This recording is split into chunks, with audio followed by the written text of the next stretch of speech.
माँ जी, ये कैसे बना रही है शिमला मिर्च? नहीं नहीं नहीं, ऐसी कोई नहीं खाएगा। आप हटिए, मैं बनाती हूँ। कोई नहीं खाएगा? अरे तेरे मायके वालों के लिए नहीं बना रही हूँ, अपने पति, बेटे और बेटी के लिए बना रही हूँ।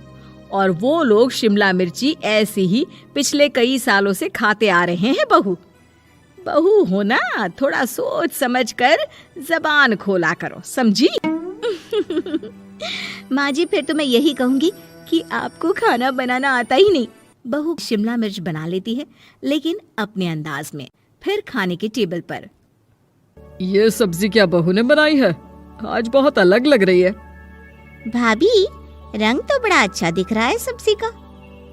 अरे नहीं नहीं, मुझे तो माँ के हाथ वाली खानी थी। क्या है रीना, सब्जी माँ को ही बनाने दिया करो ना। सास, जिसे अब थोड़ा सा अपना पल्ला भारी दिख रहा होता है। अरे अब बेटा मेरा जमाना आ गया। ये घर कभी मेरे नाम से चलता था, लेकिन अब लग रहा है कि मेरा होना ना होना एक ही बराबर है। बहू तो पूरे घर के साथ रसोई में भी राज करना चाहती है। माँ जी, आप ही ने तो कहा था शादी के वक्त कि रानी बनाकर रखेंगी मुझे। तो देखिए, रानी का काम यही होता है ना, राज करना। अरे देख बहू, माना तू राज करना चाहती है, लेकिन भूल मत, पूरी रियासत अभी मेरी है। अरे कैसी बात कर रही हो तुम दोनों? और ये क्या तरीका होता है बहू से बात करने का? बेचारी अभी तो आई है, उसको आजादी भी नहीं दोगी क्या? तो वो इस घर को अपना घर कैसे समझेगी? देखिए पापा, माँ सही कह रही है। घर को अपना घर समझी, इसमें कोई बुरी बात नहीं है।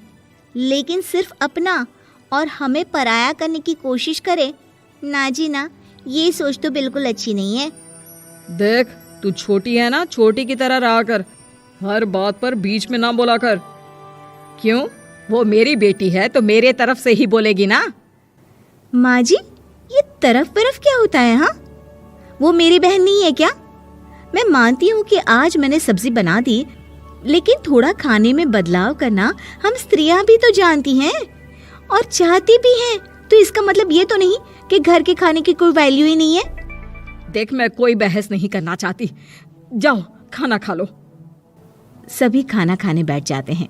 अगले रोज, माँ जी प्लीज, ये आस पड़ोस वालों को बोलिए ना, मुंह उठाकर घर में मत आ जाया करे। अरे किसी के घर आने जाने का कुछ वक्त तो होना चाहिए। यहाँ तो सारा दिन मानो लोगों ने धर्मशाला बनाकर रखी है। बहू, वो हम लोगों के परिवार जैसे हैं, पिछले 25 साल से हमारे साथ है। और ये मेरा घर है, यहाँ कौन आएगा कौन नहीं ये तू कैसे डिसाइड करेगी? और हाँ, तुझे अगर पसंद नहीं ना तो अपने कमरे में चली जाया कर। वो लोग बात ही कर रहे होते हैं कि पड़ोसन आ जाती है। अरे बहन, हम लोगों ने जागरण रखा है माता का आज रात, सुबह का भंडारा भी, तो बहू रानी को लेकर आना हाँ बिटिया। अच्छा चलती हूँ, और घरों में भी निमंत्रण देना है। अरे हाँ हाँ, हम जरूर आ जाएंगे। वैसे किस किस को बुला रही हूँ?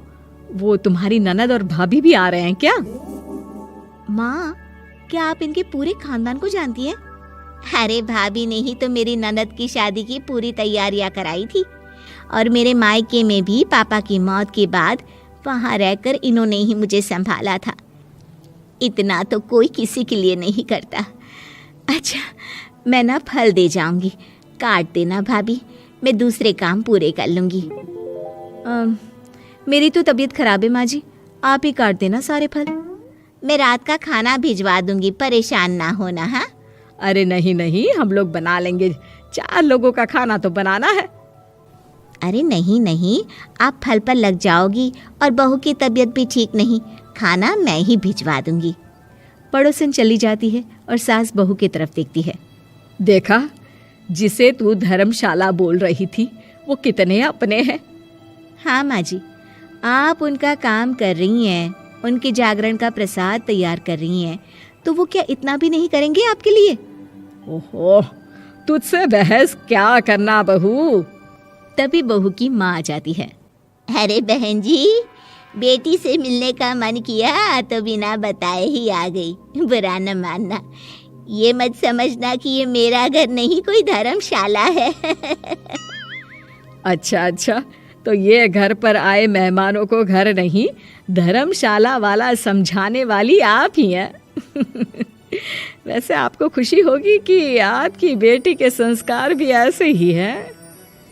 अरे माँ, किन बातों को सुन रही हो? आओ अंदर आ जाओ माँ। माँ बेटी के साथ अंदर आती है तो उसे अचार की महक आती है। हाय रे, कितनी अच्छी महक है। क्या बनाया है बहन जी? अचार बनाया है। आपकी बेटी बोल रही थी कि आप लोग कुछ अलग तरीके से बनाते हैं। मैं तो बस ऐसे ही। हम लोगों के घर पर तो अचार टिकता ही नहीं है। अरे आता ही किसे है अचार बनाना? लेकिन जैसे ही बेटी माँ को कमरे में ले जाती है, क्या है माँ, क्यों आ गई यहाँ पर? बताकर तो आना चाहिए। अरे कैसी बात कर रही है बेटी? माँ को बेटी से मिलने का मन किया तो क्या माँ नहीं आ सकती? आ सकती है माँ, क्यों नहीं, लेकिन तू ना पूरा खेल बिगाड़ रही है। खेल? कैसा खेल बेटी? मुझे भी तो बता देती तो मैं भी खेल लेती।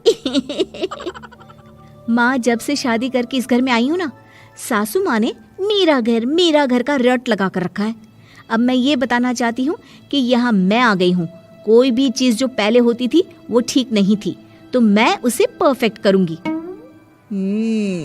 अच्छा, यानी बात सिंहासन की है कि पहली रानी को उतारना है।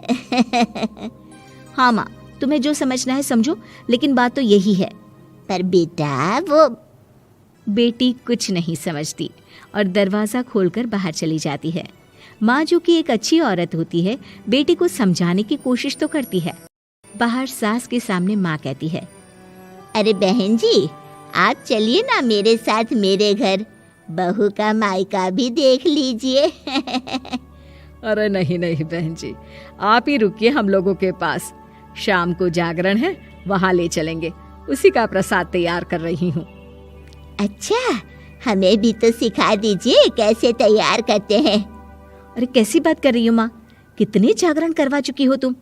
देख बेटी, एक बात गांठ बांध ले, हर बेटी माँ के घर जो होता है वो देखती है, लेकिन सीखती वो सास के पास ही है। सास का संस्कार वो अपनी सास से सीखती है, जो वो अपनी बहू को देती है। तो बेटी, यहाँ के रीति रिवाज, रहन सहन, बोली भाषा अपनी है, जिसे तुझे ना सिर्फ फॉलो करना है बल्कि सीखना भी है। और जहाँ तक सवाल है पूरे घर की रानी बनने का, तो जब तक तेरी सास महारानी है, तू रानी ही तो रहेगी। क्यों बेटा? बहू माँ की बात समझ जाती है और सास भी बहू की माँ का मन ही मन शुक्रिया अदा करती है।